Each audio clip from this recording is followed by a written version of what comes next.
My name is Henry Yu. I'm the principal of St. John's College, and I'm here to welcome you to Hot Lunch and maybe say a few words for those who have not been here before about what this is about.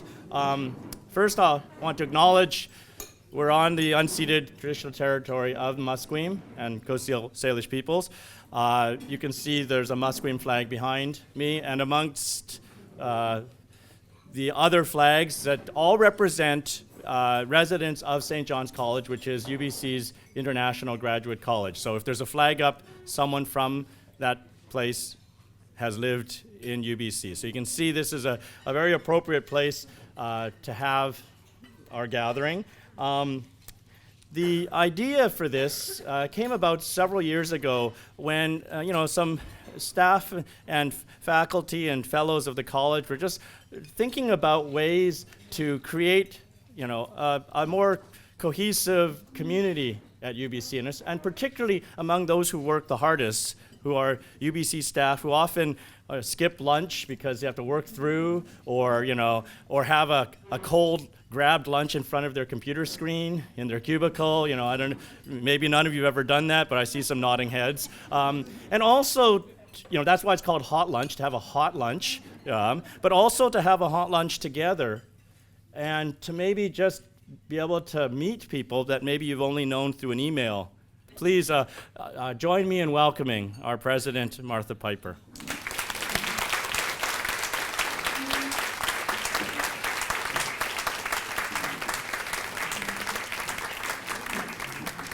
Well, thank you very much, Henry.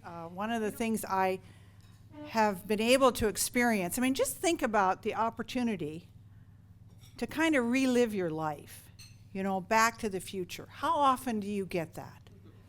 It's such a rare opportunity. One of the things I can tell you categorically, and believe me, I'm objective, this university right today is so much stronger than it was a decade ago. It is extraordinary. And if you don't know it, believe it. You are currently employed and participate in one of a handful of public research universities in North America that are truly, truly great. And just to give you a piece of that, I'll give you a little quiz. The recent Times Higher Education survey of universities, you probably all know where we rank in the world, right? Top 34. That includes everything. Oxford, Cambridge, Yale, Harvard, Princeton, everything. All right, so just now let's look in North America, Canada and the US. Take out Europe, take out Asia, and then in North America, take out the privates, take out Harvard, Yale, Princeton. Where do you think we rank? 15? We're number 6. Number 6. Go home and tell everybody. I couldn't believe it when I looked at it. I couldn't believe it. The cheerleader, number 6. So who is our company? Who are our playmates? Who are our playdates? Berkeley, UCLA, University of Toronto. We have our sights on them. University of Michigan, University of Washington, right next door, and UBC. And University of Washington and UBC are like about 2 points apart. So I think we're number 5.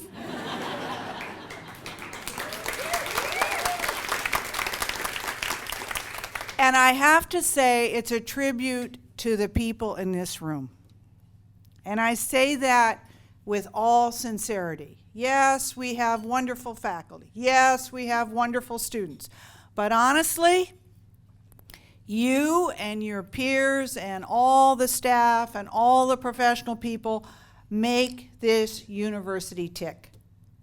It's what you do every day, making students feel good, welcoming people, making sure the place works, supporting our researchers, supporting our faculty, supporting our alumni, doing all the things, making sure we follow all the regulations, that we do it right.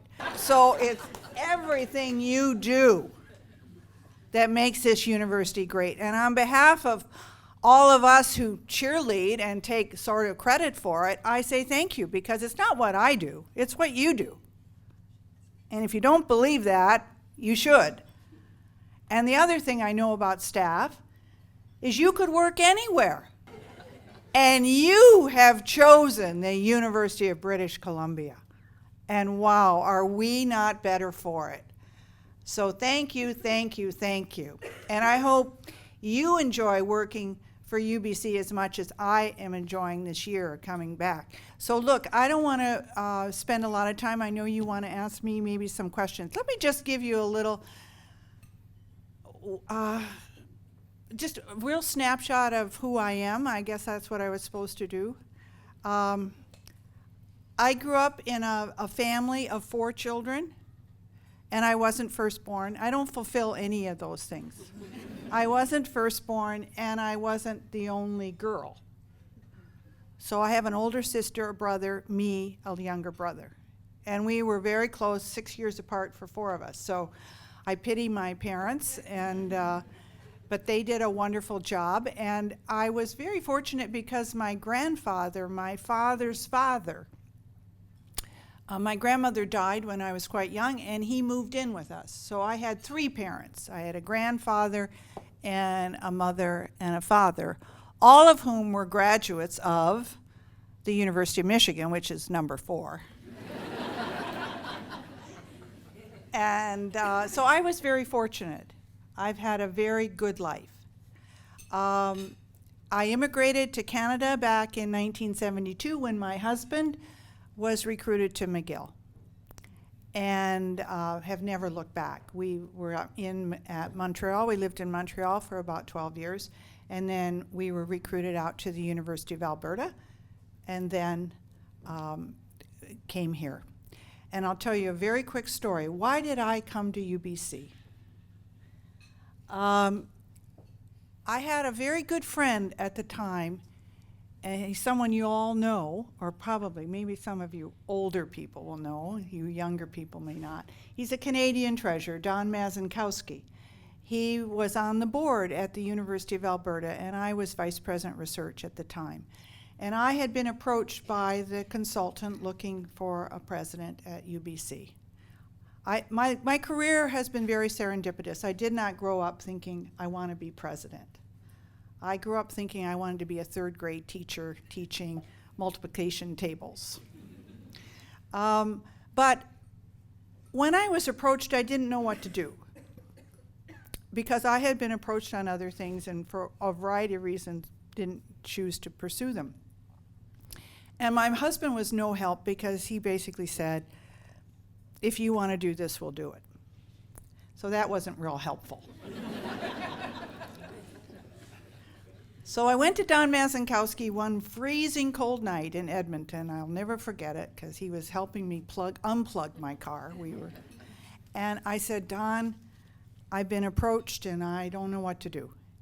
And he looked me in the eye. And he said to me, if you want to be president, he said, you know, in life, maybe once, if you're lucky, maybe twice, you'll have an opportunity that comes and it'll never come again. Most opportunities you can say, you know, it's not the right time, my kids are too small, I really want to travel, I don't have the money, I don't feel well, I'm going to do this, then maybe I'll do it later. But he said, if you're lucky, once, maybe twice in your life, an opportunity will come that will never come again. Now, he's wrong.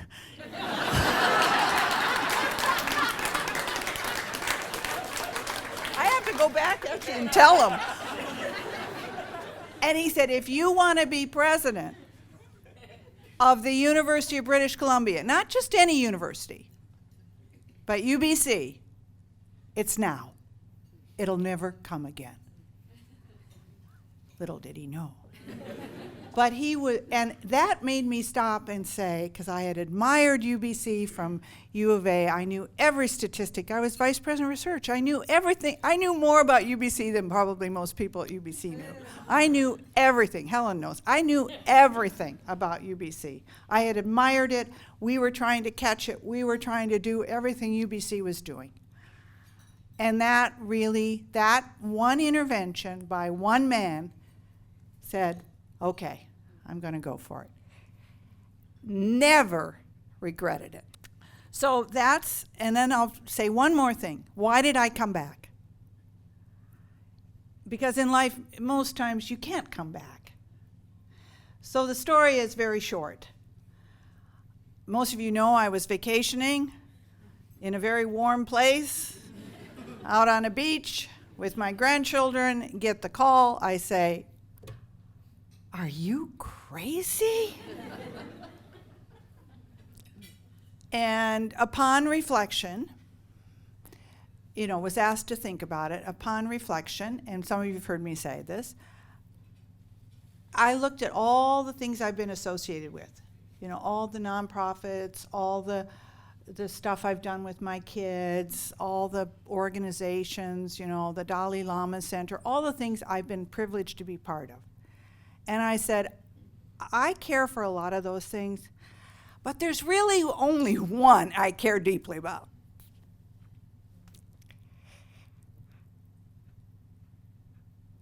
So, when asked, you serve.